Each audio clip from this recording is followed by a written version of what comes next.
What about Kyrie with the double birds behind the back? And then Tatum rips his heart out a little bit. Oh, my goodness. Kind of poetic justice, maybe? Yeah. People, to me, when you do that, the fans have won.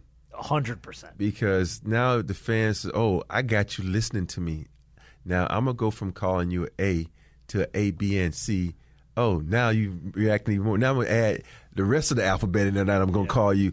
And it's a head game. You got to understand the best thing is to just kick their butts. And then, like, the best thing to do is just point at the scoreboard, like, even though they lost, but if you get a win, just point at the scoreboard, and then all the fans can do is, oh, yeah, you got us tonight. Yeah. But Kyrie I'm starting to learn that he is a different type of dude. He is a special kind of guy. He is a... Well said. Very politically correct. I'm on and off the floor. Yeah. Especially talented. Especially in he's eccentric. Yeah. Let's say eccentric is a good word. But he's very intelligent. Yeah. Oh, extremely. Oh, my goodness. Very intelligent. But for someone who is super intelligent, will also float some of the strangest shit I've ever heard in my life come out of his mouth. Yeah. I think the whole flat Earth theory and stuff, and you're like, dude, stop. Sometimes you're a smart people are man. too smart for their own damn good. I think he's one of those guys. Yeah. Yeah. Look, I know. KD did a little.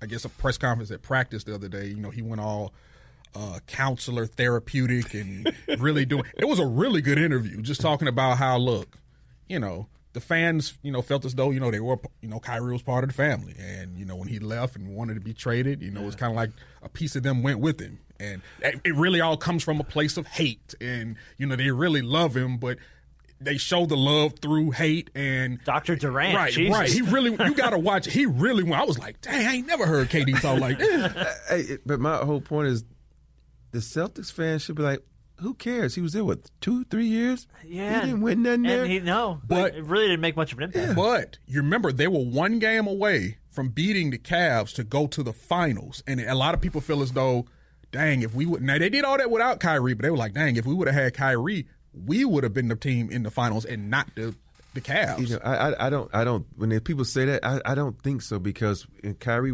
he would have been there. The two other, Tatum and Brown, would have made it flourish, because Kyrie had been dominating the ball like he does, and one of those guys would have suffered. So this way, you can say, okay, we can do this without Kyrie. Yeah, and he was like, okay, this is what we can do. We got these two young rising stars. Let them ball out and add to them, because Kyrie.